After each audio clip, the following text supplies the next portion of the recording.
So Monday we looked at vortices and how that can describe something more than the wake of an airplane, right? So we started by looking at the flow induced by trailing vortices and then bound vortices, and then we started looking at, okay, how can we use vortices to describe a jet, like a propeller-induced jet, a rotorcraft, a downwash, and the wake of solid bodies. So we ended up where we are having an exercise describing a vortex-centric view of a wake, right? And for the first question, I think most of you got it. So if I have a solid body and I have velocity outside equal to u, inside equal to w, so we have faster velocity outside, slower velocity inside. Basically, that means if I perform a contour, if I draw a contour inside of the wake or outside of the wake, right? Integrating around this contour gives me zero circulation, so 0 and 0. And I would only get non-zero circulation if I have a contour that part of it is outside of the wake, part of it is inside of the wake. That means the only place where there are vortices is on the boundary of that wake, right? And you can compute by integrating over this contour, this rectangular contour. We have velocity of u. I mean, if the spacing is actually d and I'm integrating over a length of d, then the integral of the circulation is going to be ud 0 and minus wd and 0, right? So basically, what I would get is the circulation is going to be u minus w times d over a single vortex, right? So this is basically then the amount of circulation per length, right? This is the circulation, and the amount of circulation per length is going to be u over w, right? And now we actually have a special case. What if w is equal to 0? If w is equal to 0, we are basically saying there is zero velocity inside of the wake. Or another way you can think about it is that the wake is actually it's the same flow field as the flow around the solid body that has zero velocity inside of the solid body, right?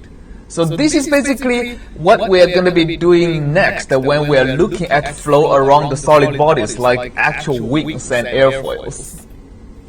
Okay, so actually what we will be looking at is even a more, a simpler case. That's the second question, right? So what if I have a very long cylinder? So instead of a sphere, so this is actually a spherical shape, while this is actually a very elongated cylinder, infinitely long in the third dimension. Okay, so the flow still goes at a velocity of v, but now the wake is like a sheet of finite thickness, okay? And still outside of the wake I have velocity u, inside of the wake I have velocity w, that's slower. Again, the only place where there can be any vortices is along the boundary of the wake, right? Okay, this is what, and the boundary of this wake is basically an infinitely large plane, a planar sheet. That's what we call like a vortex sheet, right? So this is a vortex sheet. And in the previous example, we also have a vortex sheet, but it's a cylindrical vortex sheet. In this example, it's even simpler. It's a planar vortex sheet, right? In both cases, the vortex sheet is between the free stream and the wake region. Okay, in what direction, the key question is, in what direction do the vortices lie? Okay, remember when we perform a contour integral, we are performing a contour integral that has a contour that sticks out of the wake, goes downstream for finite length, comes back into the wake, and comes back from inside of the wake to the original point. So if we have a contour like that, the vortices actually go straight through this contour, right? no matter where you put the contour, the vortices go through it. So the vorticity in this case goes into the board like this, along the axis of the cylinder. And on the opposite side, it comes, in is like that. On the opposite side, it comes out of the whiteboard, right, in the opposite direction. So essentially, I would have vortices that goes into the board, like everywhere along this, it goes parallel to this cylinder, right? It comes out of this board everywhere on the lower boundary of the wake. So it comes back that way. So this is basically how we can describe the flow around a plate, a solid plate of finite thickness, if the velocity inside of the wake W is equal to 0, right? A solid plate basically have the solid part being 0 velocity. Alright. Okay. And this particular vortex sheet that has the same circulation per length everywhere is what exactly describes a solid body that is flush with the flow, that's having the surfaces being parallel to the flow. And we are going to see later on that when we start to vary the length, the strength of the vortices, or the spacing of the vortices, basically as we vary the vorticity, the amount of circulation per distance, we can now change the shape of the solid bodies.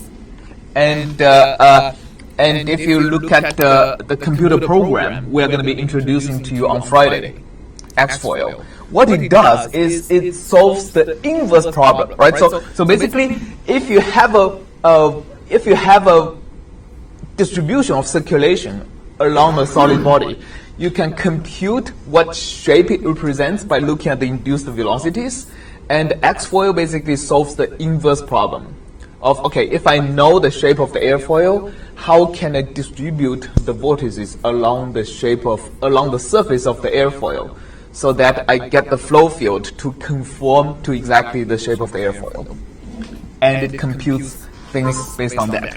So this lecture we are going to we are going to illustrate the principle of that kind of calculation. So how do you go from the shape of an airfoil? We're going to be focusing on 2D shapes, like in the second case, right? How do you go from a two-dimensional shape to the distribution of vortices, and the vortices basically go straight into the board on the upper surface and go out of the board on the lower surface, right? How can I distribute these vortices so that the flow field conform to that shape? Okay, so let's get to that. So we're going to be starting with a problem. So the problem is basically illustrates the principle of calculating flow around solid bodies. And we're going to use a circular cylinder as an example. And we're going to simplify things to the extreme in representing the flow around this circle, or of this circular cylinder, right? Think about this as an infinitely long cylinder in the direction orthogonal to the board. We're going to represent it using 6 vortices. One directly upstream, one directly downstream, so the flow goes in this direction. Okay. And for others, spaced equally. So basically, these 4 vortices are 60 degrees from each other. And in what direction do they rotate? Remember the ones on the upper side, right? They rotate in the direction that's, I should use my right-hand side. So they rotate like this way, right? They rotate clockwise. So these ones rotate clockwise, and the ones on the lower side they rotate counterclockwise. And actually by symmetry, the ones directly upstream and downstream have what circulation? 0, right? Okay, 0 circulation. So in this problem, we are going to assume the vortices on the upper side have circulation gamma and gamma. So this is actually also by symmetry, right? This is a flow field over which we are imagining that this circular cylinder actually doesn't have a wake. So basically, there is no flow separation. We're going to see later that a realistic flow is not going to be like that. But right now, we are also assuming the flow is symmetric left to right. Then this vortex is going to be the same as this vortex. And also, the lower vortices also have the same circulation gamma, except for they go counterclockwise. All right, is it clear what we are setting up here? Okay, now here's the key step. The key step is to compute the induced flow on a certain set of control points. And in this example, let's actually set the control points to be the same as the location of the vortices. So for example, if you look at any, let me just take an example of this control point, right? We already said that the vortex itself does not induce any flow field. Ignore the flow induced by the vortex itself on the center of that vortex. So ignore that vortex itself. But we cannot ignore this one, or this one. So there are three vortices that contribute to the induced flow on, let's say, control point number 1. Okay? And the key question is, do they induce a flow out of this cylinder or into the cylinder?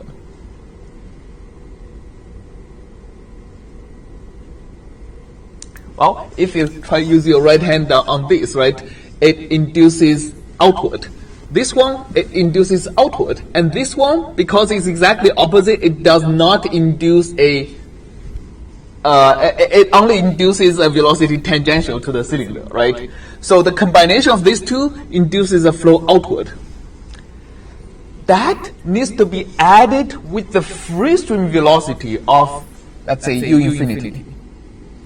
U infinity is the free stream velocity that actually goes into the cylinder, right? In combination with the two induced flow, the flow velocity normal to that solid surface has to be what?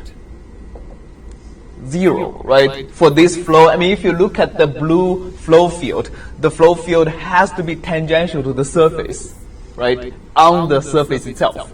That's the effect of a solid body, right?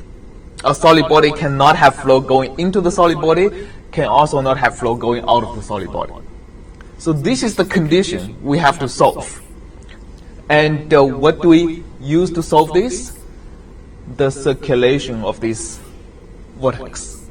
Okay, so here's the problem. I want you all to come up and do it. So the radiuses are, the free stream is u, and these are the 4 vortices we are going to be using. So basically, what is the induced, just choose one of these 4 points, right? Calculate the induced velocity at one of these chosen locations. Express it in terms of the circulation, gamma, and the radius. And then what is the total velocity, including free stream at this location? And then get the equation, right? What must the circulation gamma be in multiples of Ru, right? For the total velocity component to be 0, normal to the surface. Okay, and after you get the circulation gamma, then go back to question 2 and figure out what is the total velocity at the location of your choosing. Alright, so come up and start working on it, please.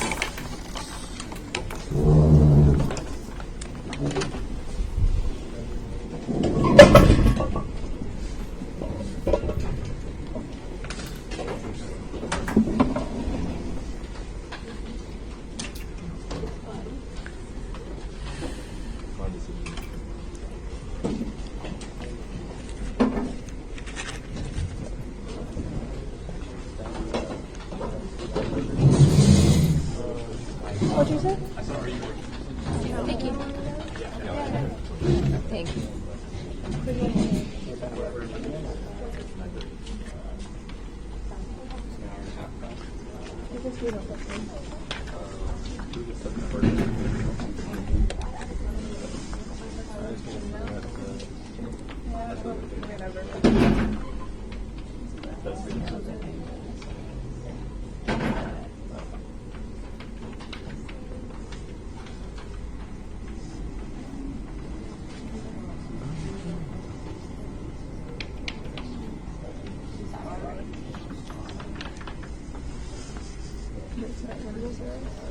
Oh, like the direction.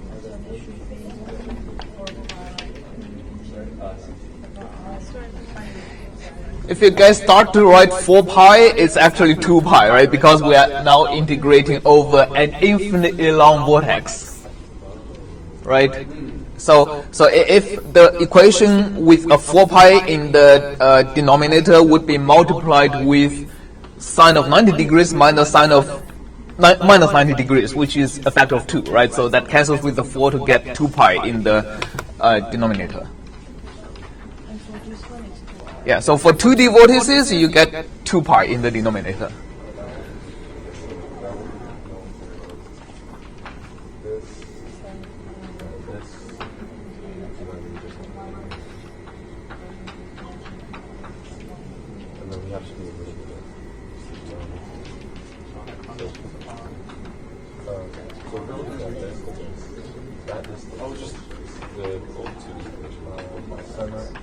This whole thing is R. So this is R.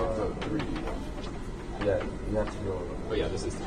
And then 2 you can go. So this is R. And then that's times this. So it's like like x and y, so it's like y negative x thing, right? So it's y minus y naught over the distance. Yeah, so are you trying to use geometric way or algebraic way? I'm just remembering what we learned for 2D vortices, which is y minus y naught over the distance, and then that's for one direction. Yeah, that's for the algebraic way, right? Like basically you get the vector in the numerator and the square of the distance in the denominator.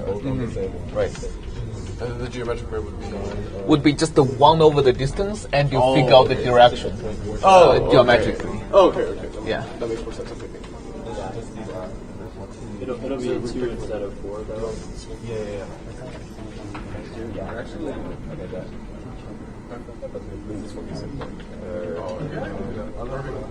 Other one should just be 2R. Oh, this one will be 2R. Yeah. It's our way.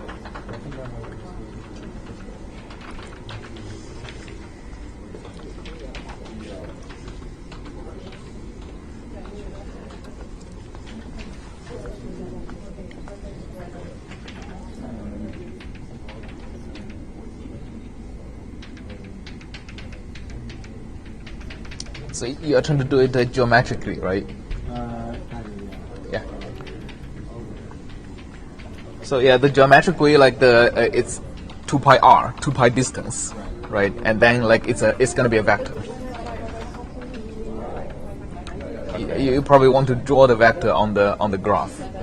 So if you use the algebraic way, it's like the denominator would have a distance squared, right? But the numerator is gonna have 2 components.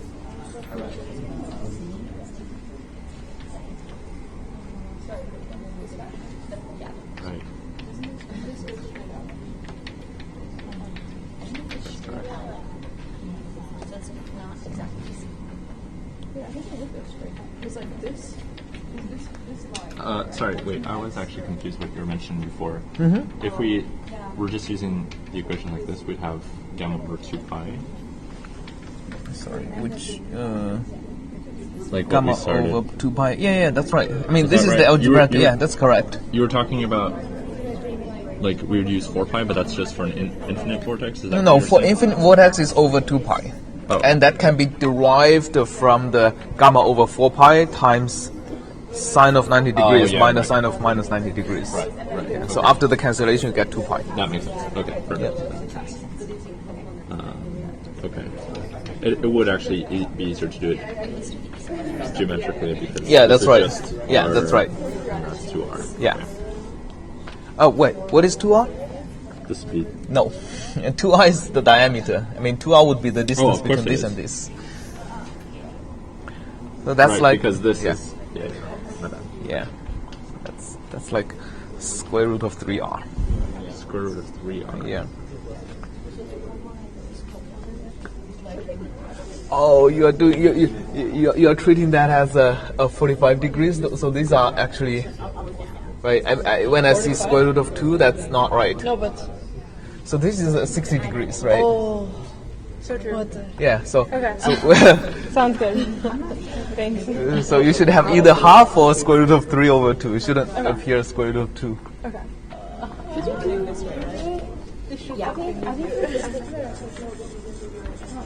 think it's a little stuck on the direction that Yeah. they go as signs. Like, are we Yeah. assuming like So this is from which vortex? Number 1. And you're looking at which point? This point? Yeah. Okay. Yeah, so from this 2 pi r is correct, and if you look at the direction, it goes upward, right? So the direction is always orthogonal to the vector that points from the vortex to the observation location. okay? So if you use your right hand, it goes upward. So that's from number 1. But from number 2 is exactly opposite, right? So the velocity is going to be tangential. That's what we have there. Yeah. This one would be. Would this one just be like straight up? Would it go this way? Yeah, this straight towards the left, exactly. So how do we kind of like we just add them together? Yeah.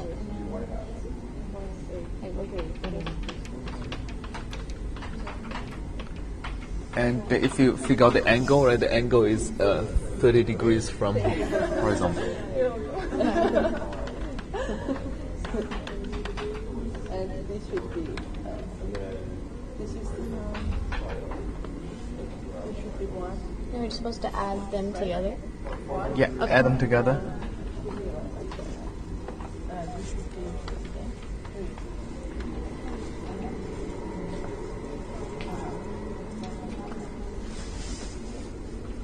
That's the distance, right?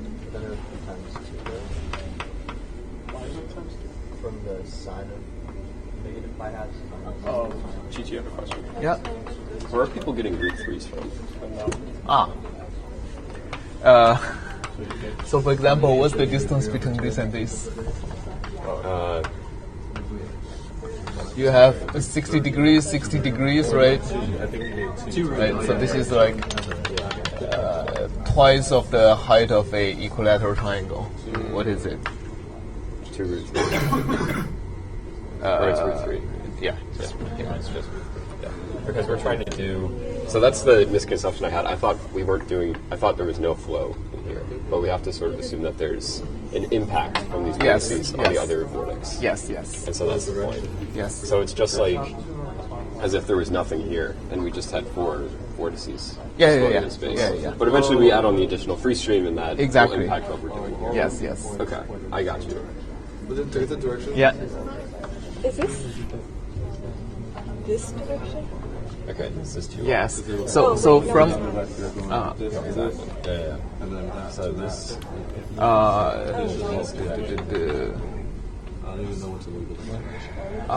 This is plus, right? Yeah. Okay. Right. So it's going that way. So yeah, minus x and also minus y. Yeah, okay. Okay, so this vector has this Minus x minus y. Minus y. I think it's wait 1 second. back into these terms, the 1/2 and the 1/8, and then figure out how much is tangential and how much. So the x component corresponds to delta y. Right? The y component corresponds to delta x. So it is pointing that direction like 30 degrees from the horizon. So the x component is stronger than the y component. Simple y component. Should it be R root 3 and then R, right? Yes.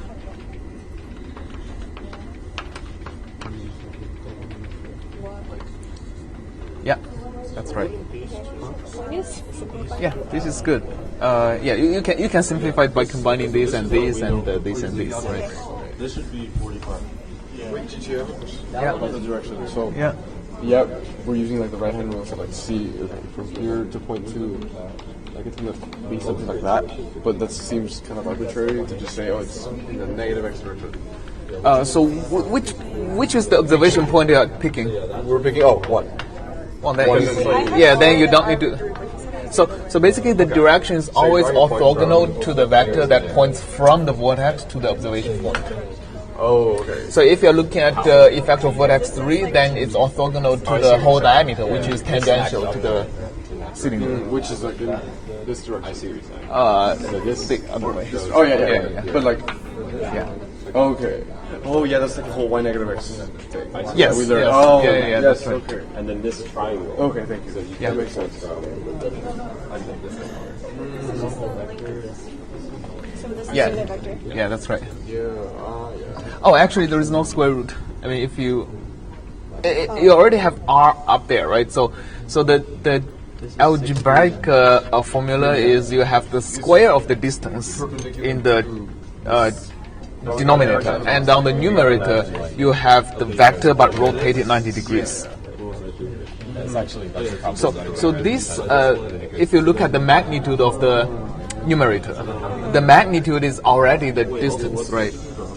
Oh, this is just the normal vector. Oh. You have square root of 3r and you have r, right? So if you look at the magnitude, it's actually 2r, which is the distance between here and here. So the denominator should be the square of the distance, so you shouldn't have any square root, just this, right? Like, Chi-Chi, what I'm wondering is, how did you get the r component on the y and the root 3 on the x? Oh, so remember, like when we are talking about whenever you rotate a vector, right? So this vector from your 3 to 1, this vector is what? Is minus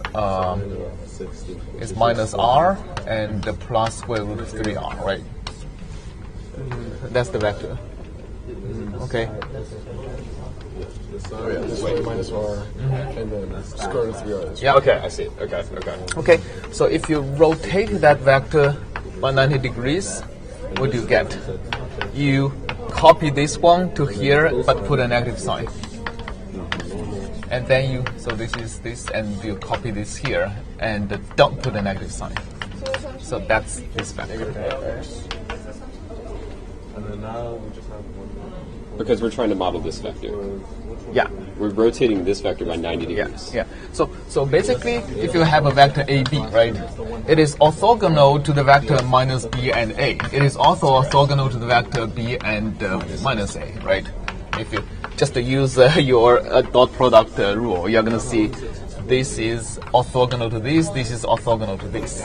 Sure. So this is just rotated that way, this is rotated that way, 90 degrees. I see what you're saying. Okay. Okay, so that's where we get So the general workflow when thinking about these vectors is we draw a line, the closest line from the source to the point we're evaluating at. Yeah.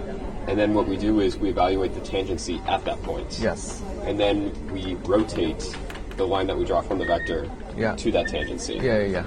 through this rotation. Yes. But it's always 90 degrees. Always 90 degrees, Always yes. 90 degrees. Yes. Okay. Yeah. Yeah. And which one do you use? You use the direction of the vortex to figure out. Sure. The circulation. Yeah. So, yeah, we wouldn't actually put a negative sign there.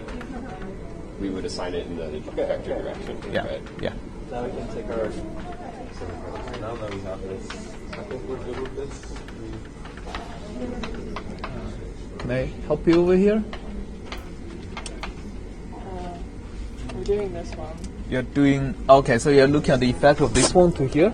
No, we're looking at this one So this on is the effect of those ones. We're like trying to calculate the induced velocity after. at 3. Okay. Yeah. And this is from vortex number 1, which is correct. And but the direction is this, right? Yeah, we haven't quite gotten So the total velocity will be further. We were kind of. Yeah, this is correct. This is the direction. So maybe you just say, okay, this is J1, right? Yeah. The unit vector pointing in this direction is J1. Okay. And number 2, where is this from? this is This is 2. Well, number But 2, we the haven't- distance is what? The distance is not R, right? Oh, it's at 30 degrees. Just 1/2. Yeah. So I it's was root like, there's two. no So way it's that's root two R. No, it's not root 2. So can I draw something? Root 2. It's So R you root have 2 over 2. 60 degrees here. Yeah, root 3, right? So you're looking at this. So this is your 2, this is 3. Yeah. This is the center. So this is R, this is R. What is this? This is root 3. Okay, so relative Yeah. to that one, And this one is R. This one is R. Okay, yeah, that's right. Yeah. Go. triangle. Yeah, that's in the minus x direction. So the tangential Well, we should separate this because right now we have No, I know, but these are in all different directions. Yeah, you can. I think you can write these in both x and y directions, Yeah, right? like we should decompose this by sine of 30. Yes. In the x component is actually cosine of 30. Yeah. In the y component is sine of 30. Yeah. the vector or the floor?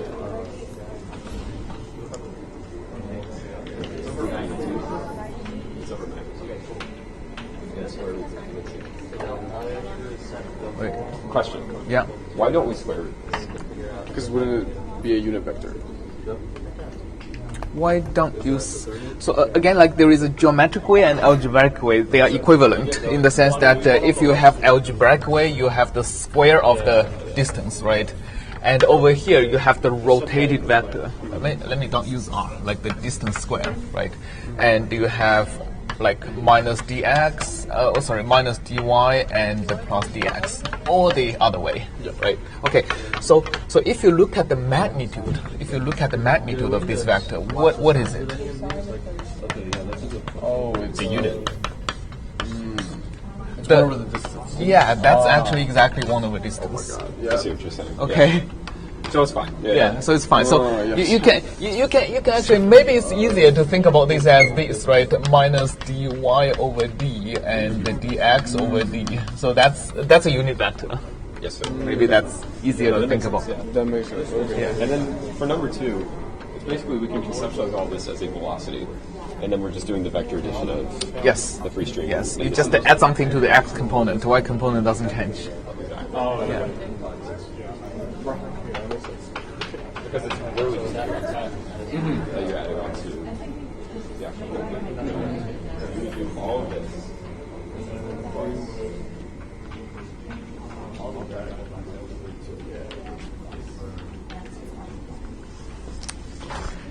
Any questions? Sailing through. Hope so. Made some arithmetic errors on the function. As always.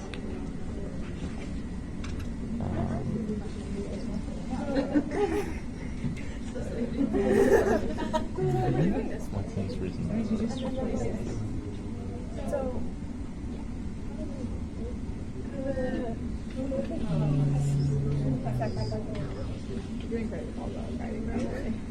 Oh, I So just where added does five. where does the 5 come from? I think I just. Oh, which 5? Like is this 5? Where does the 5 work? Come from here? Yeah.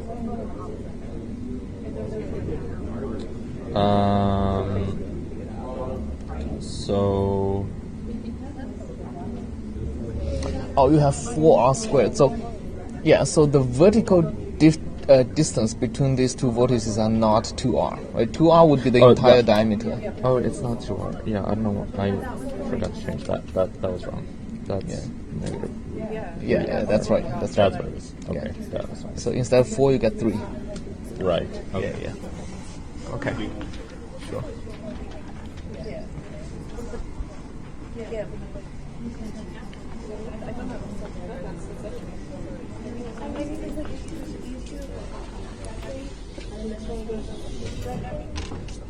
So what's like this is not going because of these two. Oh, you're not. No, it's going this way because of this one. Because this one is going. It's like it's going this way. So also some of this and some. I think I should. Oh my gosh. Yeah. Wait, this is just 9 over 8. Yes. Okay, you got it? The answer is this. That's yeah. Can I look at your answer for 3? Like, That's 3. oh, okay. Or maybe written this way, I don't know. Simplify. Okay, good. And your answer to 4 is the...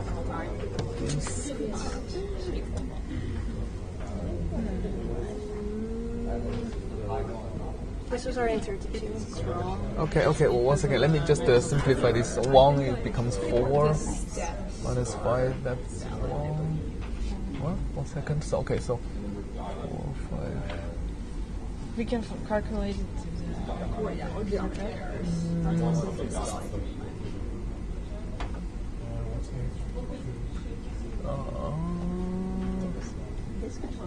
Yes, some algebra might be wrong. So basically, after you do the calculation, right? So the entire velocity should be tangential to the cylinder, because that's what you solved for number 3, right? But you want So to for find the ratio of these two. Yeah, exactly. So for this thing to be tangential to the cylinder, the ratio should be square root of 3 to 1, right? And this doesn't look like square root of 3 to 1. Yeah. Okay, well, that's good to know. Maybe we did something wrong. Wait, is this 5? Yeah, this is 5. Yeah.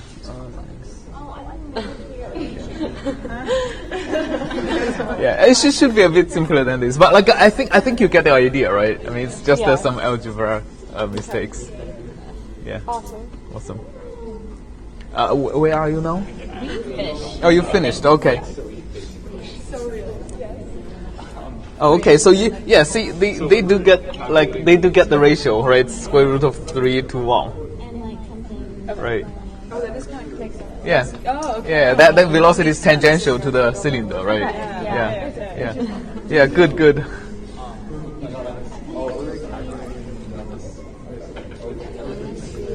We're working on 3. Okay. How to get it to be tangential. Yeah. So do we have to have these two equal something specifically? Where is the number 2? It should be a vector, right? Yeah, we've had Oh, so this is the x component, y component? Okay, so for number 3, basically you're saying the ratio of x component and y component has to be something, right? Yeah. What does it have to be? Like this one was this distance. So if you think about the x component, it goes into the cylinder, right? And what is the component? So what is the component of the velocity that goes into the cylinder? Yeah. So the fraction of this one there is perpendicular to this. We're trying to get it to go like this, right? Yeah, exactly, right? So basically, this direction is half and minus half, and this, right? This is the normal direction. Okay. So this dot product with your velocity should equal to 0. Oh, okay. So then that's times the x and y. Yeah. So if you multiply the whole thing by 2, it's 0, right? So that means Vx minus Vx plus square root of Vy should be equal to 0, right? Or another way to see it is that Vx has to be square root of 3 Vy, which means this is the.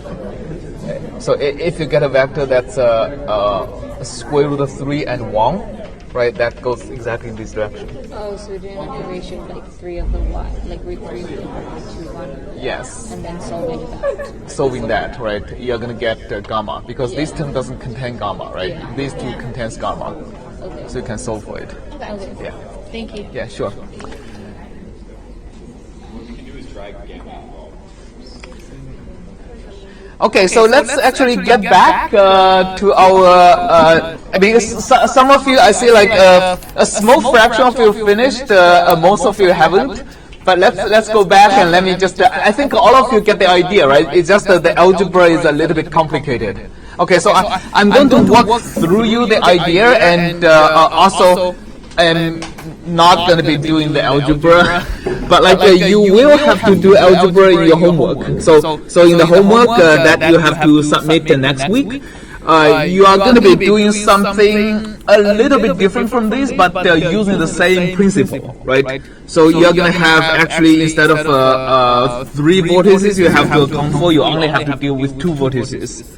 But then the tangential condition is the same kind of tangential direction to the surface. And what is the induced velocity component? Again, you can either use the algebraic way or use the geometric way, right? So let me just actually, instead of going through these questions, let me maybe tell you an alternative way of doing this. That is, for example, if I look at the location 1 as my observation point, okay? So I'm going to directly calculate what is the component of the velocity in the normal direction. Okay, so for example, the vortex number 2 induces a velocity exactly in the upper direction, right? Because these two, the location of number 2 and the observation point are exactly on the same horizontal plane. So the induced velocity is going to be exactly orthogonal to the vector that points from the vortex to the observation point. It goes upward. And for an upward velocity, what component of it is in the direction normal to the surface? It's, well, it's the component is square root of 3 over 2, right? Times the induced velocity, which is gamma over 2 pi times r, right? The distance is r. Do you agree? This is the component of flow induced by vortex number 2 in the direction orthogonal to the surface. Right? This is the total induced flow, and this is the component orthogonal to the surface, because we know this is 30 degrees. Right? Any questions on this? No? Okay.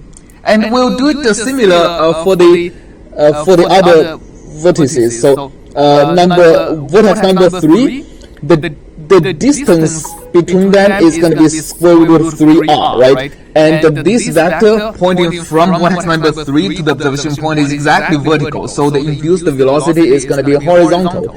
And what is the component of the horizontal velocity on the outward normal?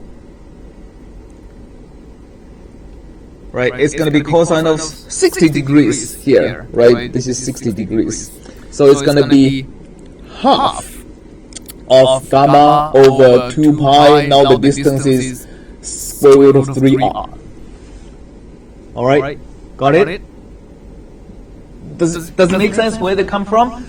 This is always the total velocity, and this is the component. It's cosine angle of the velocity direction and the direction we care about.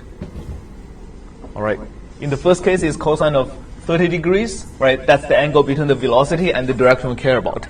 In the second case is cosine of 60 degrees. Again, is the angle between the direction of the induced velocity and the direction we care about.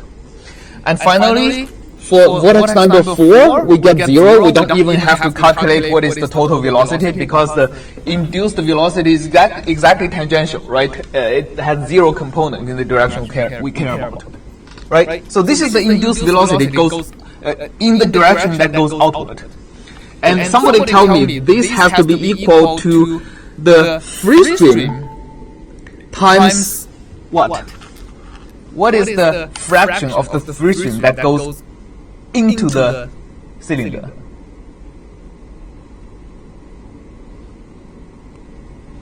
The free stream goes in the x direction, right? What is the component projected on the green vector?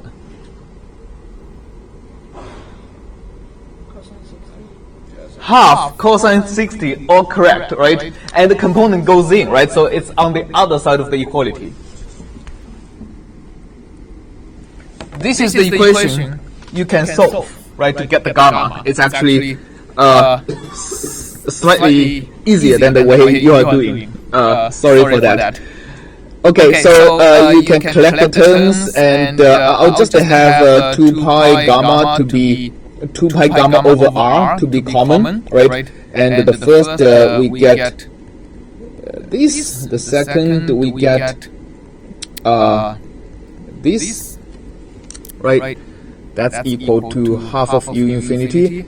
And doing the math here, just to make sure this is correct, I get, just to copy this, this is the same as square root of 3 over 6, right? So I get square root of 3 over half plus 1/6, which is 4/6. So actually 3 over 2. So basically what I get is gamma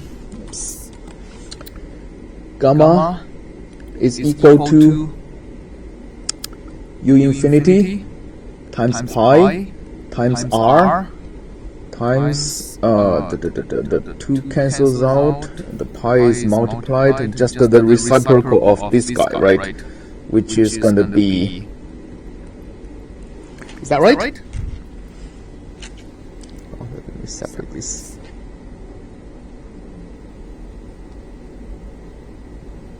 All right. Okay. So that's basically the answer for this question. So this kind of stuff is done not by hand, but using computer programs. Like whenever you want to calculate the potential flow or vortex-dominated flow over a solid body. Actually, this is a visualization of the potential flow around the circular cylinder. And basically, by potential flow around the circular cylinder, it means that anywhere outside of the cylinder don't have any vortices. The only vortex exists on the surface of the cylinder, right? This is actually not going to be realistic because actually for any bluff body like a cylinder, there would be flow separation like over here and here, and the flow separation creates a wake. And as we have seen earlier today, there is going to be vortices, right, on the boundary of the wakes up and down. So this is not a realistic flow field, but like you can still calculate. This is a valid flow field. Like you can satisfy the Navier-Stokes equations, but it's just a solution that is not going to be observed in reality. Okay. What else? Okay, so something you have to use in your homework is the Bernoulli's principle. And basically, what you can calculate using the vortices here is the velocity, right? And now, starting from next lecture, we are not just going to be concerned about velocity, we are also going to be concerned about pressure, right? Which is ultimately the thing that gives airplane lift. Okay, so the pressure is derived by Bernoulli's principle. Basically, the pressure plus half of rho u squared is equal to a constant along a streamline. Okay, for steady flows. In viscid flows. Inviscid means like not considering viscosity. And let's actually come back on Friday and basically derive this equation from like what we started to describe the Navier-Stokes equation, right? Equal to minus rho, 1 over rho times grad P. So this actually can directly derive this as long as we assume the flow doesn't change as a function of time. So what does that mean? There is time derivative, right? So what do I mean by a steady state flow when there is actually pressure gradient, which means there is time derivative? What I mean is that if you follow a flow particle, the velocity is going to change. But if you don't follow a flow particle, if you fix your eye onto a particular location in the flow field, not following where the flow is going, then the velocity does not change. This is what we usually mean by a steady state flow field. So next lecture, we're going to start by assuming a steady state flow field and show you why the Bernoulli's principle is actually true. All right, so see you on Friday. Teacher, quick question. Yeah.